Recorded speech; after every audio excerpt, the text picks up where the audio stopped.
Good evening, everyone, and welcome to our review of Once Upon a Time, Season 5, Broken Heart, Episode 10 of Season 5.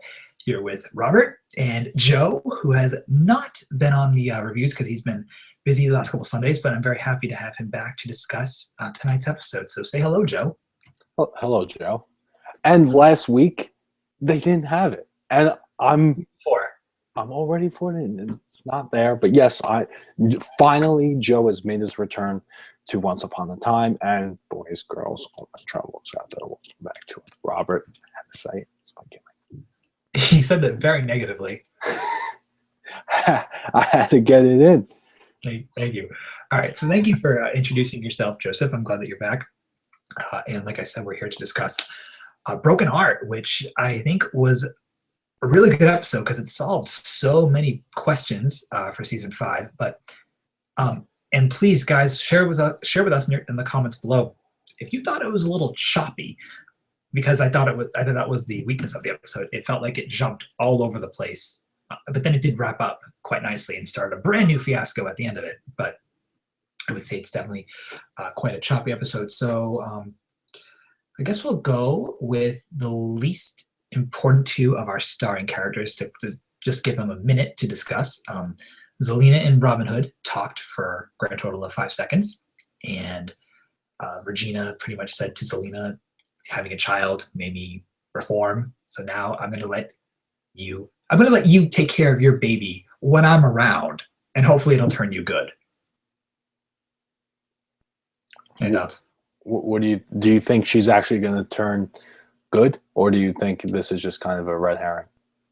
Well, prior to getting the baby in her hands, she said, like, I've heard all about being good and redeeming yourself, and she seemed to not care at all. But then she looked at the baby and looked like she was about to cry.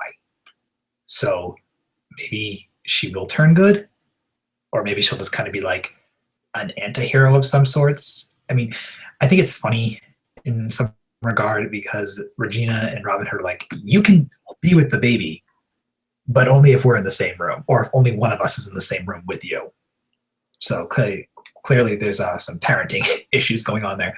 But that's like what happened with Zelina and Robin Hood in this episode. They pretty much kind of came to a resolution with the baby. So I just wanted to at least address that.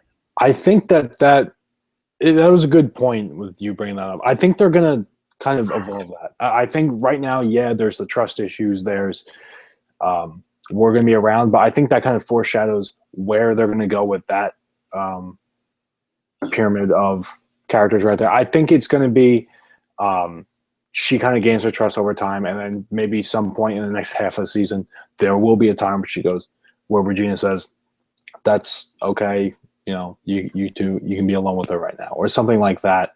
I think we're going to get to that point. I think it's going to be a little bit of a road, but I think we're going to get there. Yeah, I would hope so too. Just kind of makes sense in terms of redemption. I'm just over the whole like annoying love triangle soap opera antic that they introduced in the beginning of or the end of season 4. But yes. I'm glad that it somehow came to a small happy close, at least for now. So I just want to quickly discuss that, and let's talk about what we found out. And there's lots of spoilers in this review, so if you guys haven't seen the episode, please click that back button up there, because I spoil in my reviews, because no fun not to spoil Once Upon a Time if you're talking about it. So let's talk about the flashback. Main premise of the flashback, we found out how they got back to Storybrooke, how they lost their memories, and who was sacrificed for them to go back. Nuts. Yeah, it was kind of hard to differentiate at times. Yeah, flashback and the current. They were so dangerously similar. Yeah, the only way you could truly differentiate was the lighting. Yeah, because all the flashbacks exactly. took place at night. Yeah, all the flashbacks were at night, and all the present events were in the day. Yeah. Well, you want to know what's funny is, and I mentioned this to you beforehand, Hook went Spider-Man 3 on us. Yes, you did say this. For some reason, when a character goes evil, he has to let his hair down because that means evil. Yeah. It has to be kind of wet and moppy too.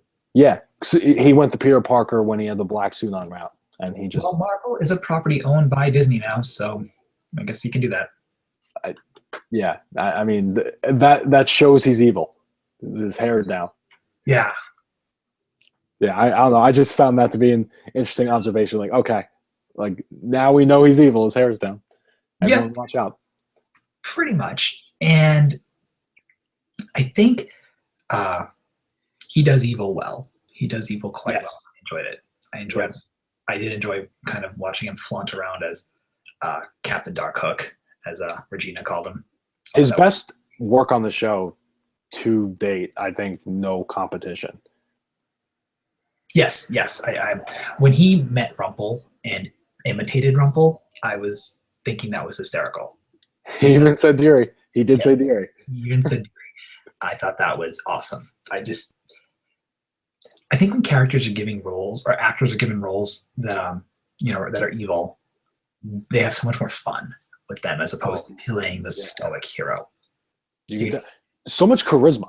Yes. With I kind of, as much as I wanted to go back to normal with Hook being the good character that we have, because we got to that point, right? He started off evil and he got to this point. It wasn't quite the road that Regina's journey was, but we got to this point. So, I mean, obviously there's going to be people that want Hook to stay where he was a few episodes ago because we got there. Yep. But seeing him do this, it's kind of difficult because I want more of it. I kind of want him to be what Rumple was for the longest time, where he was just doing this and kind of getting away with it. Yeah, I unfortunately don't see that all. No, happening. Definitely not. This is definitely like a short-term thing. Yeah, it's sort of reminding me of season 4 with Shattered Sight, with how it literally lasted an episode. Yeah, this isn't going to last. It'll probably be over within the next episode. Yeah, most likely. The winter finale will definitely wrap this up.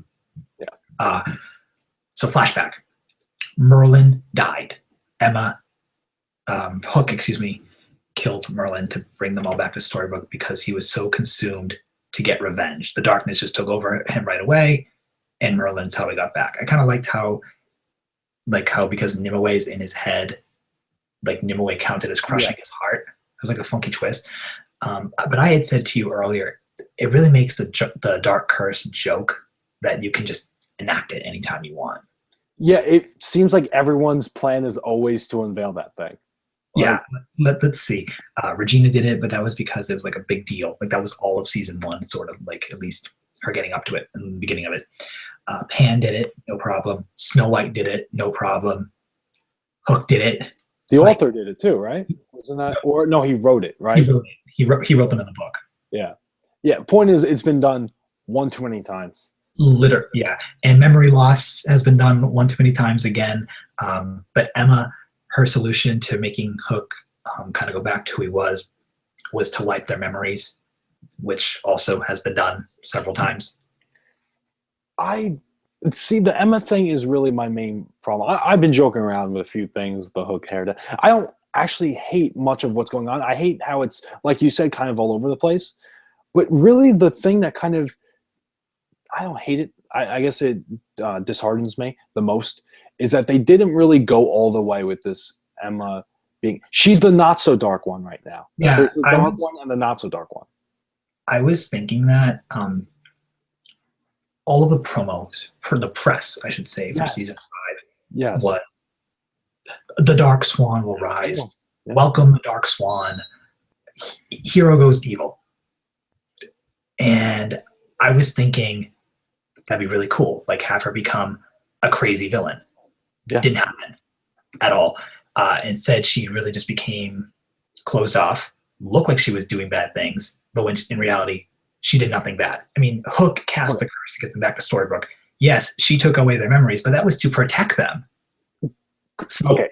Granted, she wanted to kill Selena, so she's not exactly winning Hero of the Year. Yeah, but nonetheless, exactly what you're saying. It's kind of a red herring. She wasn't really all that she was hyped up to be, which is just disappointing because I really felt that could have been so much more than it was. Instead, they shifted that to Hook, which I'm not playing because Hook is doing amazing. I just wish they kind of went all the way with that. I wish the Dark Swan, because there were so many cool posters for Dark Swan. It was a cool idea. It was a really cool idea, and I thought Once Upon a Time could do good characters gone evil really well, and they didn't fail with Emma, but they went in such an awkward step with it that I'm thinking it was just a facade, and at the same time, it was like, okay, let's just redo everything we've done from season 1 and 3 and make Emma kind of act evil. But then in reality, it's Hook. So, yes, the episode was jumpy, but it solved a lot of problems. In Storybrooke, Rumple and Hook had a fight, and I did like that. I liked how Rumple, like, it looked like Rumple won, but when in reality it was Rumple. He kind of lost because Hook wanted him to lose. So I thought that was sort of interesting right there, because Rumple, they needed Rumple's blood. You needed someone who literally has gone to hell and back to open up the portal to the underworld, which is coming. Which was probably, I would say, the second best scene of the episode, just next to Hook doing anything. Yes. Anything with Hook going off really was the best part of the episode. But that scene with, again, it wasn't Sharon, though, guiding the boat, right? It was Nimue. I guess Nimue took on the role of Sharon for a little bit, and right. She came up with like about a dozen Dark Ones, and then the Dark Ones are coming to battle our heroes. Two more little things just I wanted to quickly note before we wrap up. Rumple and Belle are on a break now. There was that scene. I didn't like that, so the writers definitely killed Rumbelle for a little bit, for all you guys who ship them together. That's unfortunate. That was honestly the dumbest thing that they've done. I didn't care for that either. I thought that was very stupid. It honestly, from a character standpoint, it doesn't make sense. It doesn't make any sense for Belle. Really. Yeah. She wanted him to be good and a hero. And then she starts, it was very snarky. Honestly, he saved her too. So don't forget about that. It really did not make sense from a character standpoint. I know. It was drama for the sake of drama. Yeah, I know. I guess the other thing I wanted to note was, Emma, got everyone's memories back, which is a good thing. I, despite the fact I don't really care for the memory loss again and again and again, I did like the scene that it was done in when Emma knocked out Hook and then took away all their memories. I thought that was just kind of cool. And then the visuals always get better as the show goes on. And I liked how we saw King Arthur for like 3 seconds, and how he came up to see the Dark Curse with Guinevere over there as we saw her coming in and taking the castle. I thought that was kind of cool too. If you want to talk about a cool visual, I think the coolest visual of this episode, I don't know if you caught it, but I believe 2 episodes ago. It was 2 weeks ago, but it was 2 episodes ago, where Emma brought Hook back from the dead, and they were in that flower field. Yeah. They were in that flower field again tonight when they were both the Dark Ones, and it was dark out. So I thought that was a really cool visual. It was the 2 Dark Ones now, both as the Dark Ones, in the dark flower field where he got brought back to life. I thought that was a really cool visual. It's very symbolic. It's really, exactly. That's really cool. I liked that quite a bit. Yeah, it was very cool. Yeah, I thought the episode was cool. It definitely was cool. A little scattered, I felt. Oh, yeah. But every character definitely did something, minus Robin Hood, in all honesty. But who really cares? When has he ever done something? Nothing really. Belle did something, but what she did was stupid. Didn't really care for that. But Hook pretty much stole the show. Absolutely. Rumple, Mr. Gold was pretty cool too. The actress who was playing Nimue, I thought that was really nice that she had a couple nice scenes too. And we figured out why they're in Storybrooke, who cast a curse, and also Merlin is dead. Such a sad thing that he died, because he was hyped up to be the strongest, most powerful sorcerer ever. Now he's gone. What do you think of Merlin? Now that Merlin's done, the story's over. What did I think of Merlin? I thought his purpose was interesting, but they got rid of him way too quickly. Honestly, and I feel like so much hate in this, but really, it was a great episode. It really was. But there's been no hatred. We just nitpicked a little bit of things that were weird. Yeah, and because we're fans, right? We wanted the show to be kind of all it can be. Yep. Again, with how I said that Emma should have been there should have been a lot more with her. There really should have been a lot more with Merlin. Ultimately, he kind of was a letdown. Yeah, not useless, but it really just, he didn't leave his mark, which is a character like Merlin really should have left his mark. Yeah, I agree. I mean, his sacrifice brought them to Storybrooke, which is giving us our current storyline. So because of Merlin, we're going the underworld to some degree. And who should have been a fun character too, like really just something intriguing, was actually really boring. I felt whenever we saw him, which we didn't actually see him too much. Yeah, when we did. I felt that it was kind of the most boring scene of the episode whenever he was in, which is a shame because I was really looking for. I was thinking of Merlin since the early seasons. I was really looking forward to him being on the show, but that was a huge letdown for me. He had a nice death scene though, which is pretty cool. Yeah. So I think we pretty much recapped this episode and reviewed it to the best of our abilities. And I have a little section for all you guys out there. The fan section for Once Upon a Time fans who have sent me your mini reviews. I have a bunch of them right here. I got my glasses on to check them out. But bunch of shout outs to all of you guys. So Chrissy Cladwell, you said for your review, holy fucking shit. I didn't see that one come. Chrissy, that was probably the most intensive review I've seen. I love it. Thank you for sharing. Hopefully you will share next week, and I can't wait to read your review. With beautiful grammar, too. Yeah. Excellent. Yes. Christy Lewis, you wrote, tonight, Swampfire Shippers, Revenge. Well, I guess that makes sense, too. Solid. Thank you, Chrissy, for getting back to me, too. So Chrissy and Christy, thank you both. Then we have a review from Kimberly Paris, who wrote, my heart was broken into little pieces, but I still have hope for Cook and for Captain Swan. This episode definitely did break for Captain Hook, or for Captain Swan, but hopefully we'll see it. You get it, right? Because the name of the episode was Heartbroken. Oh, I get it too, but I also wrote in the video, I punned in the video description too. Like, if has your heart been broken for this episode. There you go. Then from Jake Tinby, he wrote, oh yeah. Thank you, Jake. Jake Tinder is my favorite one so far. And last but not least, Erica Gonzalez wrote, Captain Swan is broken just like my heart, and poor Emma. Also why darkness, why? Well, she feels for Emma and she feels for Hook, and I feel for her too. Thank you, Erica, Kimberly, Jake, Christy, and Chrissy. I really appreciate you guys all sending us your reviews for the episodes. Please send them back for the Swan Song too, so we can have a great discussion. I think all of you definitely captured some great moments, or great words to capture some pretty intense moments. This episode was very Captain Swan based, and I loved it. Thought it was great. But hopefully the heart will be mended very soon for you guys and myself. But so thank you for tuning in to my review and Joe's review of this episode. And we'll be back to do the winter finale. And that'll be it for Once Upon a Time for episode reviews until March. So thank you so much for all of you who tuned in. And thank you for all of you who send us your reviews. Please make sure to send them next week. I will read them. And all of you have a great night. And please share your thoughts about Once Upon a Time in the comments below. I'm Robert, and that's Joe. And Joe is going to take us out here with his last little line that he always does.